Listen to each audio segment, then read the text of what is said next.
Hello everyone, I'm Charna Davis-Wiese. Welcome to Profiles.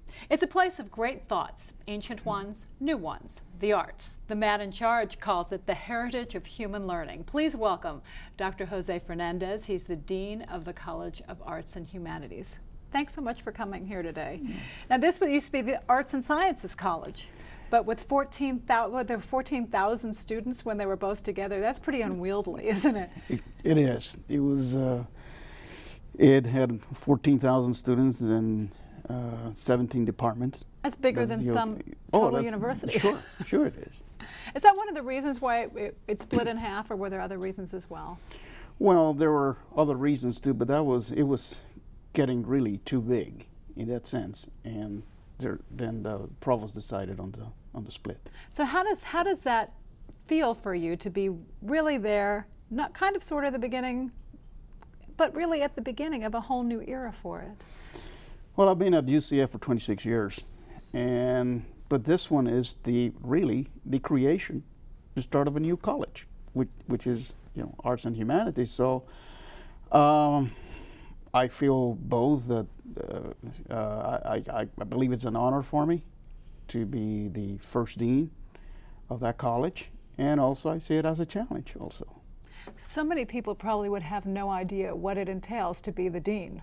You're really almost like the boss of a corporation, aren't you? You are. I think you're a bit of everything. You have to be someone like who is the chair of the Federal Reserve. You have to be a commander of a UN peacekeeping force. You have to be really a person who has to be very much aware of every aspect of the college. Because otherwise you really can't keep it all into control. You can't keep it running smoothly. If there's things going on you don't know about. You have to check practically everything. I get there very early in the morning. I leave rather late, making sure that things run smoothly.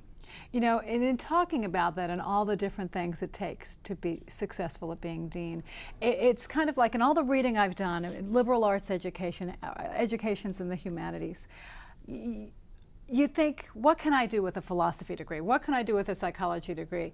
And you really need a whole lot of different information, a lot of education to be successful at whatever you do, because there's so many different aspects. For example, a preacher has to write well. A doctor has to know how to read someone's emotions. So I imagine in talking about why a degree in the arts, why a degree in humanities, a lot of parents may say that to their kids. It's very important as essential learning that will help them with almost anything, don't you think? Well, I think the arts and the humanities are really the centerpiece, the core of learning. And it is also the centerpiece of thinking, and thinking in different ways. So there are really many pathways for people to go into the arts and the humanities. Everybody looks at it economically or so, but I'll give you a case in point. One of our leading departments in terms of research, in terms of bringing outside funding for research, is philosophy. For example, they do have, they are very, very good in one of the areas called cognitive science, which involves a number of different perspectives. So there's always an avenues for the arts and the humanities. Because things have changed. I remember getting ready to go to college and looking through the big course catalog and what am I going to be when I grow up? And there the decision is really there for you. It's not a game anymore. And I was so attracted to philosophy. Mm-hmm. And my mother said to me, what are you going to be? Socrates? Is there a job for Socrates? Because it was about the time of the generations changing where everybody was really heading towards a job, a vocational training rather than higher learning. But in reality, I probably could have done something with it and gone on with other things. Well, Charna, as you know, Socrates is even being quoted today. Right. And that's been He had a good thousands and career. thousands of years. So, what more can you get? And what more can you expect that you're still being quoted after thousands and thousands of years? Right.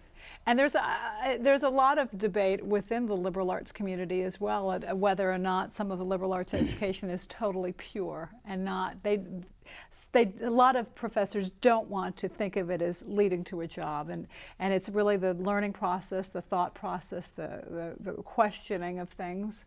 So there's a lot to it. That is right, and it could be useful for other jobs too. Many corporations or so nowadays, they want people who write well, and we do provide that. Especially with, for example, our English department. We're also becoming global, and in becoming global, you have to see the importance, for example, of knowing another languages, or possibly two languages. That's why we have modern languages. The world right is there. getting smaller thanks to the internet. It is through the internet, through our technology also. When you think of the different things that are available in the arts and the humanities, people forget that this also includes music and art. That's in part of your school. And there was a wonderful thing that being the all Steinway College in the state. Yeah, that's really a point of pride. We became the first all Steinway school. The all Steinway, the music department was the first all Steinway department in the state university system. And that is something to be very, very proud. I think it was an effort on the part of the Department of Music, the music chair, the dean's office. We all put resources together, and we became, last year, we became the first Steinway school. And it is about money. You have to bring the money in to be able to make the school bigger and better. That is right. But I mean, if you I think the key to everything is planning. It's in the planning, I think planning is very, very important. I would say actually for all the colleges, because it allows you to do things that you can do, and sometimes there are things that you might not be able to do. Right. There's also, besides the traditional humanities, the history, philosophy, psychology, the world is changing, and you have the film and digital media. Right now, one of the fields that is growing now in the United States is called digital humanities, in which we use our, the technology to get the resources, try to go at resources. So that's becoming a more interesting field. And it's interesting to see how the school is branching out. Not everything is not necessarily on campus. You've got the old Expo Center as the whole new film and digital media school, which is really incredible, and there's a whole world of its own there. Yeah, well, one of the things that I have stressed as dean is that of interdisciplinarity. We like to get different disciplines together, because by getting them together, we could achieve really our goals in a much faster manner too, and it leads to cooperation. I believe in tearing down walls and building bridges, and we've been doing that.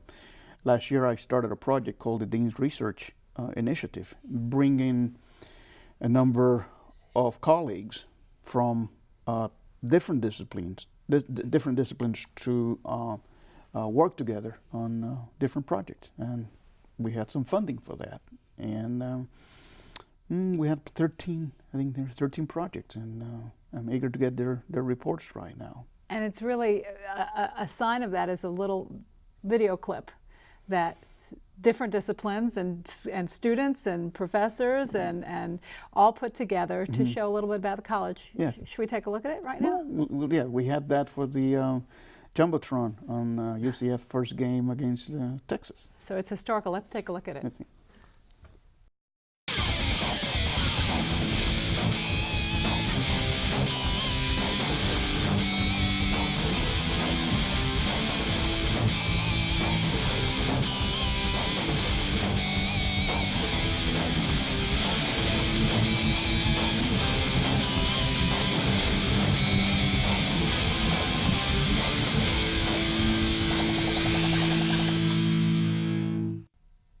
those of us in the Fifth Estate know how much time it took to put that, and how many people it took to put that 30 seconds 30 together. 30 seconds, but there were a number of people cooperating in putting And that what's together. so interesting, and it was, it's not only technical and technically correct, it gets visually and through the arts and through images, it gets a lot of information about what's in the College of Arts and Humanities. yeah, we had a number of students from digital media, professor from film, Stella Song, who is both in digital media and she's a composer, a very renowned composer, and also colleagues from the dean's office. So they put all of that together, and it does take time and effort. It's just not only 30 seconds. I mean, it is 30 seconds, but 8 months to make it. But maybe? it takes longer than that. No, I think it took about 6 weeks or so. Oh, did it? Yeah. And that's, you know, talking about Stella, also part of the College of Arts and Humanities. And you're not going to find in education many places where you have somebody can teach you composing and writing scores for film and for television. Yes. That's pretty amazing. I mean, she's extremely versatile, and for us, we're extremely fortunate to have Stella there as a part of our faculty. Yeah, she is amazing. Just one of many. And you know what? We'll be right back right after this.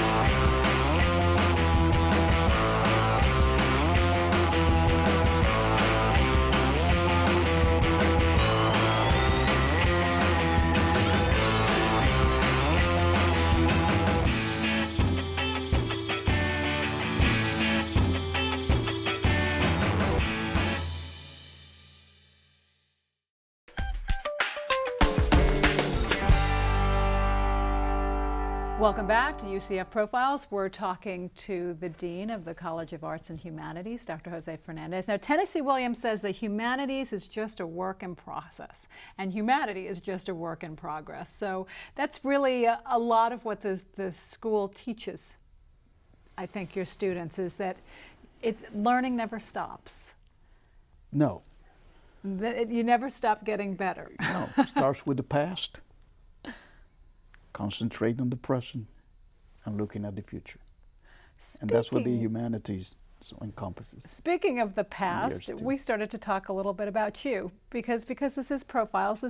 I love to talk to our guests about what got them to this point in your life, because I bet 8-year-old Jose Fernandez didn't say, when I grow up, I'm going to be a dean. No. You probably didn't think it that way. No, actually, I've had about, 5 administrative positions in my career, and I never applied for them. I've been chosen, whether I like it or not. But, no, I never imagined being a dean. I come from the family background, business. They were all in business. With my grandfather, great-grandfather, all of them were business. My cousins are in business.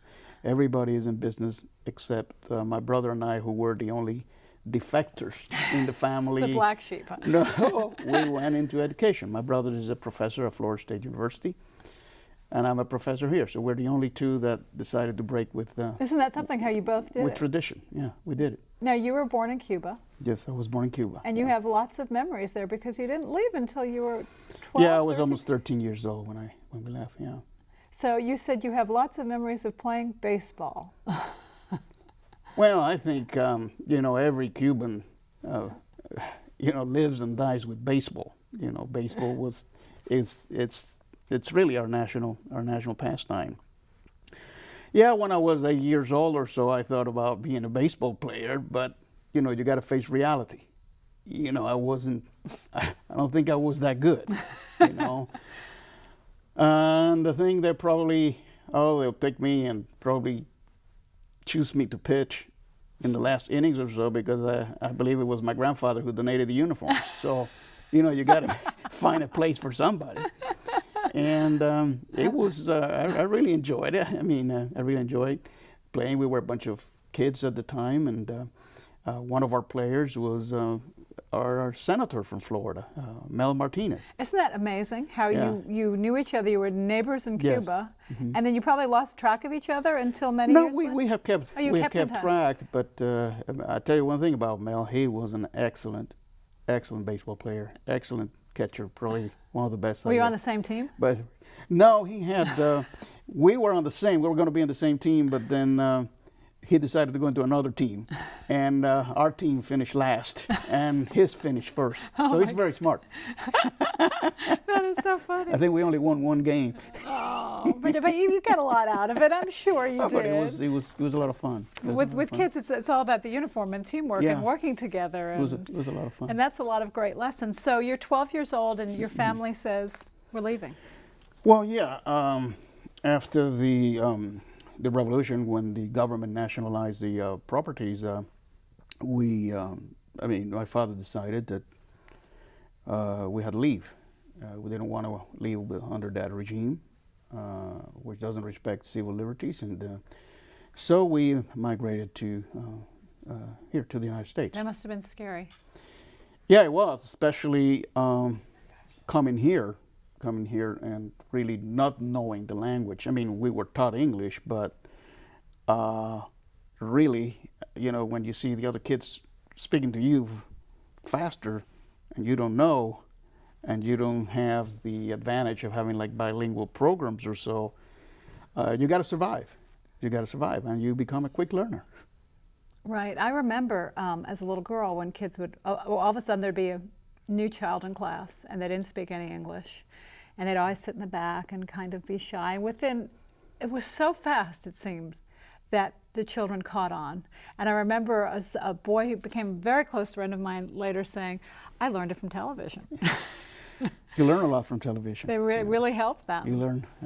I have a number of friends who are English speaking, and they tune into the Spanish soap operas to learn, at night, to learn Spanish. And it works. Well, it's working. Because it's really more conversational than even what you're learning when you're learning in the book. They're listening. They're listening. So you come to the United States, you become an American, and later when I first read about you, when I knew we were going to be meeting each other, and I saw you were the first Hispanic dean of the University of Central Florida. Coming from Miami, that was a surprise to me. That it's taken this long, but this community is changing a lot slower than it did in South Florida. Central Florida is now starting to really see the boom in population in Hispanic people. Yes, our Hispanic population has grown by leap and bounds. You see it in the Central Florida area. You see it in the number of business, the number of physicians' offices. You see it everywhere, and you see it, and you hear it spoken very much around the Central Florida area. I bet it's going to be very good for the community to have you in this position and have you visible to bring even more people into our area. Yeah, when you're the first one, there's always a challenge, and you try to really also put an extra effort, making sure that you accomplish, in other words, that you accomplish objectives, and that you're fair to everyone also. And we have a Latin American Studies program and a festival and things like that to help bring more of a global feeling here, a global atmosphere. Yeah, we have a Latin American, Caribbean, and Latino Studies Festival is directed by a person who is wonderful, who has tremendous energy. He's from native of Puerto Rico, Dr. Jose Martinez Quadra.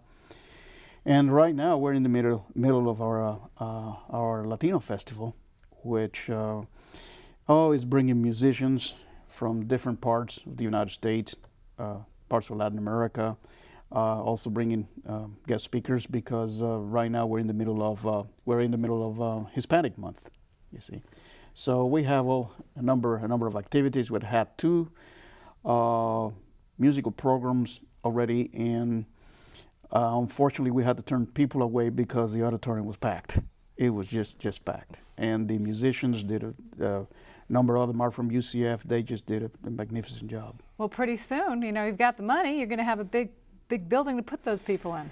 Well, Let's hope. hopefully, yes. I'm very thrilled that the legislature has appropriated $25 million, for the start of the construction of the performing arts building on campus, the so-called Arts 2 building. Right now, I'm working very closely with the theater faculty, with the music faculty. They're going to be the main, as we call the main tenants on that building. Will the classes be there too? There will be classes too. Yeah, there will be classes and offices, and there will be a music, performance venue, theater. Also, we will seek donations from the community, so that we can. So anybody watching? Oh yes. Send a check. Yes, I mean, never turn them down. There will be a campaign. There will be a campaign which will be directed by our foundation. Right. And to somebody listening, $25 million may sound like a lot of money, but no, not but it's not. Not for a arts building and like humanities. this. Not for arts and not for the arts really. Because you need to worry about acoustics, and you have to seating, and there's a lot. There's way more to it than just a warehouse. That's that. But it's going to be. It's going to be something. I think it's going to be really our signature building. As you come in, you will see that building, and it'd be nice. It'd be nice to see its completion. If everything goes well, hopefully it'll be completed by sometime in 2010 or so. Well, we'll just keep our fingers crossed. Now, these books are not here just to hold the table up. Well, you said to bring some of your things. This, I can tell by the size of this took a lot of work. That took a lot of work, and actually, it took 6 colleagues. And it's an anthology of Latin American literature? It's an anthology of Hispanic literature of the United States. This came out of a project that was funded. It was a $10 million project funded by the Rockefeller Foundation. And it is the goal of this project, the goal was to recover all of the literature that had been written by Hispanics in the United States, from colonial times to the present. So we embarked on that 10-year project, and one of the byproducts was this anthology, which is the first anthology that has selections from the colonial times to the present. For 10 years to do this, was it hard to uncover? Was it hard to find? Yeah, it was hard. I mean, it was difficult. We were like explorers, taking leads here, there. There might be newspaper accounts. There might have been diaries. There might have been a number of things. So these were not necessarily books that you go library and no, find. You had to dig them books. out. You got to dig them out. It could be pamphlets. It could be a number of. As I say, there were a number of works. Was there one that was the one that you thought, well, wow, we got this. This was hard to find, or this is a real find? Oh yeah, it was like discovering something. I mean, it's like, wow, we got this piece. Now look at it. And the project was based at the University of Houston. And it's more than just literature. It really gives us an eye into the culture and the It gives times. you culture. It even gives you recipes from colonial times. It gives you, ways to cure cold, way to do things, with herbal medicine. It's just everything. Was there something in there that's your favorite? Well, I'm kind of partial to because, see, my area, the area that was mine, because we had to divide it into different areas. Mine was the colonial area. And it was a colonial area, meaning working with the journals, really, even poetry, even theater works, which were part of the, it's part of our Hispanic heritage that the first settlers came here with it and brought and wrote it here. Let's face it, our very first epic poem in the United States was written in New Mexico. Was written in Spanish, still the first. The first reports of the land, its inhabitants, also were written by the Spaniards. Because a lot of times when people think about or things are written about Hispanic heritage, it's recent. And, Yeah, and this Spanish were here we were in we were St. here, Augustine you know. before anywhere else. You know, Ponce de Leon, 1513, our first permanent settlement was in St. Augustine, 1565, under Fernandez de Avilés. And sure, they had to report. What they saw, in that sense. Did it change the way you think about the past and the heritage, being able to actually read these and unearth these? Did you learn anything that you didn't know? It makes me very proud of the heritage. Makes me very, very, very, very proud, and see how they were able to survive. They didn't give up, in that sense. They were here until, you know, whether it was in Florida or in the South, what is now part of our Southwest. They were here until 1821. And to be the first ones. And to be the first ones, that's what. A lot of courage. That's, I guess I trace that, being the first one. So in a way, I'm kind of like a Spanish explorer. You are. Trying to see. A conquistador. Well, looking for gold, looking for funding for the buildings. I hope I got better luck than the conquistadors. Let's hope. Let's hope.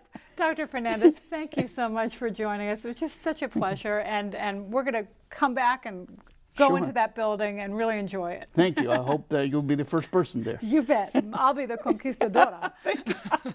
I'm Charity Davis you. Weesey. Thank you for joining us. We'll see you again next time.